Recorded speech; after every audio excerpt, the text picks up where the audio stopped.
pepper, seasoning. Mash lang natin. Coat natin sa harina. Mag-init tayo ng kawali. Ang gamitin natin ay used oil, pero isang gamit pa lang naman yan. Fry natin muna yung ating bangus. Ayan, prito muna natin lahat. Flip muna natin, prituhin ang kabila. Ayan, nabaliktad na natin. Sa kabilang kawali, magawa tayo ng sauce. Lagay tayo ng olive oil. Prito natin yung ating garlic at saka onion. Ayan. Remove natin yung ating pritong bangus. Lagay na natin, ayan. Lagay natin yung ating soy sauce. Yung ating calamansi juice, ayan.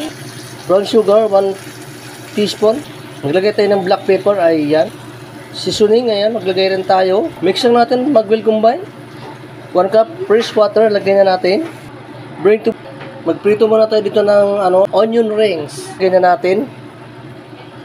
Yan, sit aside muna natin yan. Yan, kumulo yung ating sauce. Balik natin yung fried bangus. Ayan, pakaluin lang natin siya. Baliktarin lang natin. Ayan. Yan, nabaliktad na natin lahat. Pakuluin natin muli. Toppingsan natin yung ating fried na white onions.